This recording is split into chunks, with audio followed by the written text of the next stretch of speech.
ओम शांति। आज की मुरली का सार, तुम्हें आपस में बहुत बहुत रूहानी स्नेह से रहना है, कभी भी मतभेद में नहीं आना है। प्रश्न है, हर एक ब्राह्मण बच्चे को अपनी दिल से कौन सी बात पूछनी चाहिए? उत्तर है, अपनी दिल से पूछो, मैं ईश्वर की दिल पर चढ़ा हुआ हूँ। मेरे में दैवी गुणों की धारणा कहाँ तक है? मैं ब्राह्मण ईश्वरीय सर्विस में बाधा तो नहीं डालता, सदा सिर खंड रहता हूँ।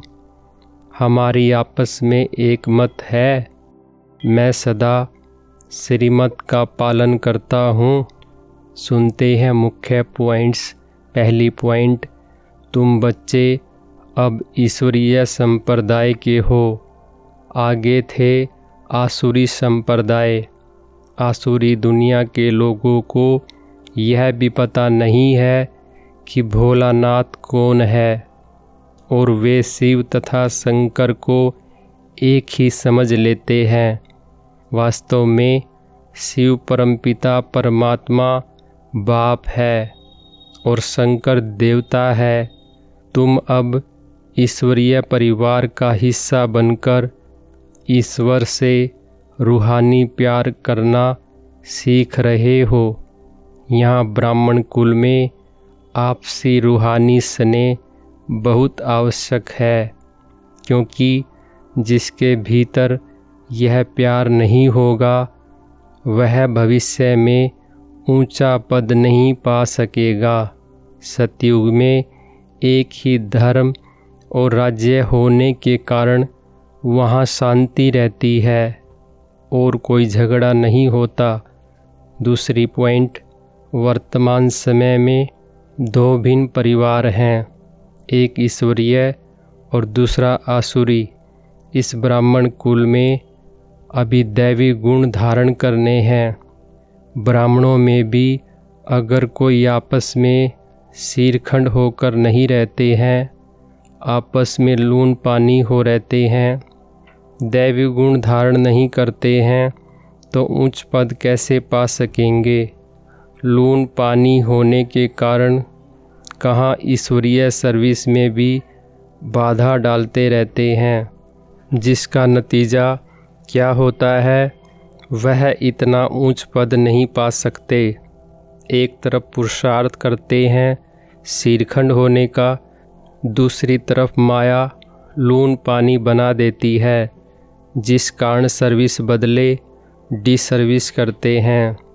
तीसरी पॉइंट, बाप बैठ समझाते हैं, तुम हो ईश्वरीय फैमिली, ईश्वर के साथ रहते भी हो। कोई साथ रहते हैं, कोई दूसरे दूसरे गांव में रहते हैं, परंतु हो तो इकट्ठे ना। बाप भी भारत में आते हैं। मनुष्य यह नहीं जानते शिव बाबा कब आते हैं, क्या आकर करते हैं। तुमको बाप द्वारा अभी परिचय मिला है। रचता और रचना के आदि मध्य अंत को अब तुम जानते हो। दुनिया को पता नहीं कि यह चक्कर कैसे फिरता है। अभी कौन सा समय है, बिल्कुल घोर अंधियारे में है। चौथी पॉइंट, इस समय हो ईश्वरीय फैमिली टाइप, फिर दैवी फैमिली में 21 जन्म रहेंगे। इस ईश्वरीय फैमिली में तुम अंतिम जन्म पास करते हो। इसमें तुमको पुरुषार्थ कर फिर सर्वगुण संपन्न बनना है। तुम पूज्य थे, बरोबर राज्य करते थे, फिर पुजारी बने हो। यह समझाना पड़े ना, भगवान है बाप, हम उनके बच्चे हैं तो फैमिली हुई ना। गाते भी हैं, तुम मात पिता हम बालक तेरे, तो फैमिली ठहरे ना। अब बाप से सुख गनेरे मिलते हैं। बाप कहते हैं, तुम हमारी फैमिली बेशक हो, परंतु ड्रामा प्लान अनुसार रावण राज्य में आने के बाद फिर तुम दुख में आते हो तो पुकारते हो। इस समय तुम एक्यूरेट फैमिली हो। 5वीं पॉइंट, सतयुग के आगे था कलयुग। संगम पर तुमको मनुष्य से देवता बनाया जाता है। बीच में है यह संगम। तुमको ब्राह्मण धर्म से फिर दैवी धर्म में ले आते हैं। समझाया जाता है लक्ष्मी नारायण ने यह राज्य कैसे लिया। उनसे पहले आसुरी राज्य था, फिर दैवी राज्य कब और कैसे हुआ। बाप कहते हैं कल्प कल्प संगम पर आकर तुमको ब्राह्मण देवता क्षत्रिय धर्म में ले आते हैं। यह है भगवान की फैमिली। सब कहते हैं गॉड फादर, परंतु बाप को न जानने के कारण निधन के बन गए हैं। इसलिए बाप आते हैं घोर अंधियारे से सोजरा करने। 6ठी पॉइंट, शिव जयंती मनाते हैं। शिव जयंती के बाद फिर क्या होगा? जरूर दैवी राज्य की जयंती हुई होगी ना। हेवनली गॉड फादर हेवन की स्थापना करने हेवन में तो नहीं आएंगे। कहते हैं मैं हेल और हेवन के बीच में संगम पर आता हूँ। शिवरात्रि कहते हैं ना, तो रात में मैं आता हूँ। जो समझते हैं वह औरों को भी धारण कराते हैं। दिल पर भी वह चढ़ते हैं जो मनसा वाचा कर्मणा सर्विस पर तत्पर रहते हैं। जैसी जैसी सर्विस उतना दिल पर चढ़ते हैं। कोई ऑल राउंड वर्कर्स होते हैं। सब काम सीखना चाहिए। खाना पकाना, रोटी पकाना, बर्तन मांजना, यह भी सर्विस है ना। 7वीं पॉइंट, वर्तमान संगम युग को ऑस्पिशियस युग कहा जाता है, क्योंकि बाप आकर सबका कल्याण करते हैं। ईश्वर सबका बाप है। यहाँ ही तुम माता पिता गाते हो, वहाँ तो सिर्फ फादर कहा जाता है। यहाँ तुम बच्चों को माँ बाप मिलते हैं। यहाँ तुम बच्चों को एडॉप्ट किया जाता है। फादर क्रिएटर है तो मदर भी होगी, नहीं तो क्रिएशन कैसे होगी।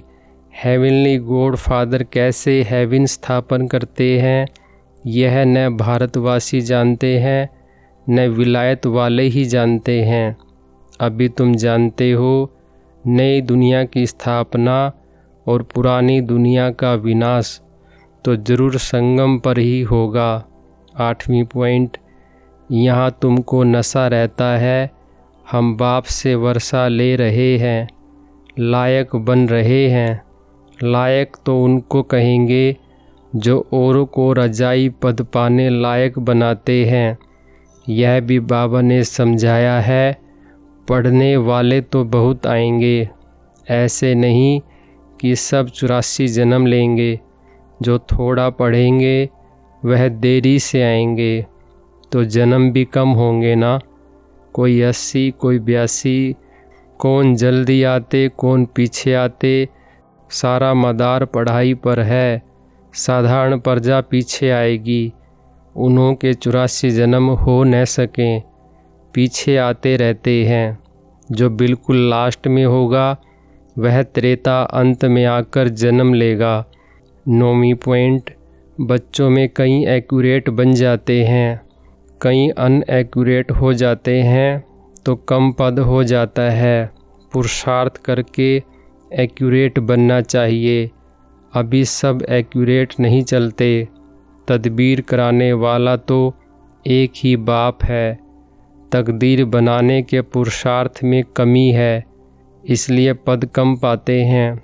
श्रीमत पर न चलने के कारण, आसुरी गुण न छोड़ने कारण, योग में न रहने के कारण यह सब होता है। योग में नहीं है तो फिर जैसे पंडित, योग कम है इसलिए शिव बाबा तरफ लव नहीं रहता। धारणा भी कम होती है, वह खुशी नहीं रहती। शकल ही जैसे मुर्दों मिसल रहती है। 10वीं पॉइंट, तुम्हारे फीचर्स तो सदैव हर्षित रहने चाहिए जैसे देवताओं के होते हैं। बाप तुमको कितना वर्षा देते हैं। कोई गरीब का बच्चा साहूकार के पास जाए तो उनको कितनी खुशी होगी। तुम बहुत गरीब थे, अब बाप ने अडॉप्ट किया है तो खुशी होनी चाहिए। हम ईश्वरीय संप्रदाय के बने हैं, परंतु तकदीर में नहीं है तो क्या किया जा सकता है। पद भ्रष्ट हो जाता है, पटरानी बनते नहीं। बाप आते ही हैं पटरानी बनाने।